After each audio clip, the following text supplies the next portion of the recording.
श्री स्वामी समर्थ. स्वामी कृपेने तुमच्या सर्व इच्छा मनोकामना पूर्ण हो. प्रत्येकाच्या आयुष्यामध्ये चढ उतार हे येतच असतात. बऱ्याचदा आपल्या हातात काही पैसा टिकत नाही असं होत असतं. त्याला काही वेळा वास्तुदोष देखील जबाबदार असतात. वास्तुशास्त्रात अशा काही गोष्टी सांगण्यात आल्या आहेत की त्या रिकामे राहिल्यास आर्थिक संकटांचा सामना देखील करावा लागतो आणि वास्तुदोष देखील सुरू होतो. तर कोणत्या गोष्टी आहेत त्या, ही सर्व माहिती आपण आज या व्हिडिओमधून जाणून घेणार आहोत. तत्पूर्वी तुम्ही चॅनलवरती नवीन असाल तर चॅनलला लाईक करा आणि सबस्क्राईब देखील करा. कमेंटमध्ये श्री स्वामी समर्थ लिहायला विसरू नका. जर तुमचे चांगले दिवस अचानक वाईट दिवसात बदलत असतील तर तुमच्या घरातील गोष्टींकडे नक्कीच लक्ष द्यायचे आहे. अनेकदा घरात अशा काही गोष्टी घडत असतात ज्या रिकाम्या राहिल्या की घरामध्ये नकारात्मक प्रभाव दिसू लागतो. वास्तुशास्त्रानुसार आणि शास्त्रीय मतानुसार घरामध्ये ठेवलेल्या रिकाम्या वस्तूंचा तुमच्या प्रगतीवर दुष्परिणाम देखील बघायला मिळतो. अनेक वेळा एखाद्या व्यक्तीच्या नशिबावर लहान सहान गोष्टींचा परिणाम होऊ लागतो आणि तो हळूहळू गरिबीकडे वळतो. या गोष्टींमुळे आयुष्यात नकारात्मकता येते आणि एकामागून एक नवीन संकटे अडचणी देखील येऊ लागतात.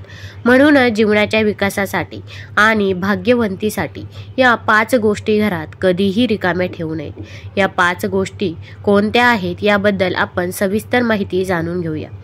सर्वात पहिली वस्तू आहे ती म्हणजे धान्याचे भांडे. धान्याचे भांडे कधीही रिकामे ठेवू नका. वास्तुशास्त्रानुसार घरात अन्नाचे भांडार कधीही रिकामी ठेवू नये. जर ते रिकामे होत असेल तर ते त्वरित भरावे. अन्नधान्य जीवनात सकारात्मक ऊर्जा आणते आणि तुमची समृद्धी वाढवते. यासोबतच अन्नपूर्णा देवीची देखील तुम्ही रोज पूजा करा. अन्नपूर्णा ही धनधान्य, ऐश्वर्या आणि सौभाग्य याची देवी आहे.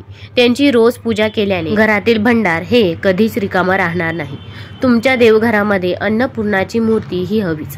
मग तुम्ही एका छोट्या वाटीमध्ये तांदळामध्ये अन्नपूर्णा मातेची मूर्ती जरूर ठेवावी. यामुळे आपल्याला कधीही अन्नधान्याची कमतरता भासत नाही. त्यानंतर दुसरी वस्तू आहे ती म्हणजे बाथरूममध्ये रिकामी बादली. वास्तुशास्त्रानुसार असे सांगण्यात येते की बाथरूममध्ये रिकामी बादली कधीही ठेवायची नाही. बाथरूममध्ये रिकामी बादली ठेवल्याने नकारात्मक ऊर्जा घरामध्ये प्रवेश करत असते. त्यामुळे आपल्याला अनेक समस्यांना सामोरे देखील जावे लागते. जर तुम्ही बादली वापरत असाल तर ती नेहमी पाण्याने भरून ठेवायची आहे. यासोबतच काळी किंवा तुटलेली भांडी वापरायची नाही, हे नेहमी लक्षात ठेवली पाहिजे. बाथरूममध्ये निळ्या रंगाची बादली वापरावी. बादली वापरताना ती पाण्याने भरून ठेवा, रिकामी कधीच ठेवू नका. आपण जर अशी बादली भरून ठेवली तर आपल्याला कधीच कसलीच कमतरता ही भासत नाही. तसेच अगोदरच्या दिवशी जर ही बादली भरून ठेवली तर दुसऱ्या दिवशी सकाळीच आपण हे पाणी झाडांना टाकायचे आहे. यामुळे आपल्या घरामध्ये सुख समृद्धी ही नांदत असते. त्यानंतर तिसरी वस्तू आहे ती म्हणजे तिजोरी. तिजोरी आपल्याला कधीही खाली ठेवायची नाही. तिजोरी किंवा पर्स कधीही रिकामी ठेवू नये, हे नेहमी लक्षात ठेवावे. थोडे पैसे नेहमी त्यामध्ये ठेवायचे आहे. रिकामी तिजोरी किंवा रिकाम्या पर्समुळे देखील गरिबी येते. म्हणूनच तिजोरी किंवा पर्समध्ये काही पैसे हे असलेच पाहिजे.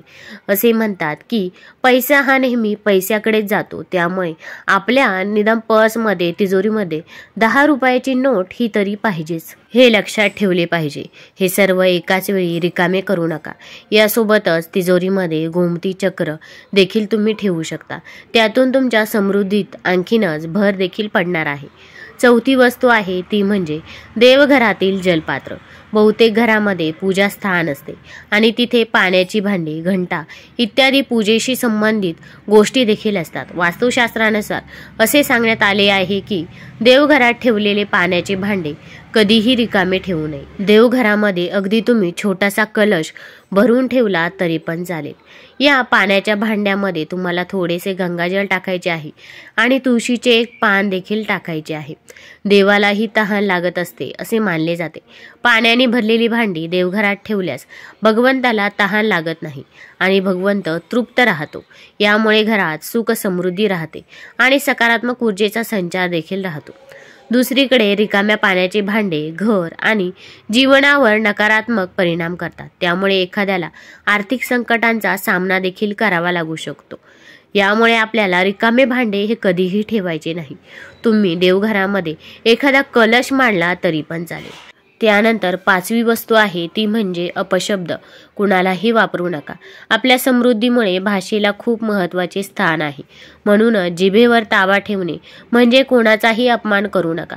घरातील मोठ्यांना अशा गोष्टी बोलू नका की त्यामुळे त्यांना मानसिक त्रास होईल. लक्षात ठेवा, कर्म, शब्द आणि मनाने कोणाचाही अपमान होऊ नये. तर आपल्याला जर हा व्हिडिओ आवडला असेल तर चॅनलला लाईक करा आणि सबस्क्राईब देखील करा. कमेंटमध्ये श्री स्वामी समर्थ लिहायला विसरू नका. धन्यवाद.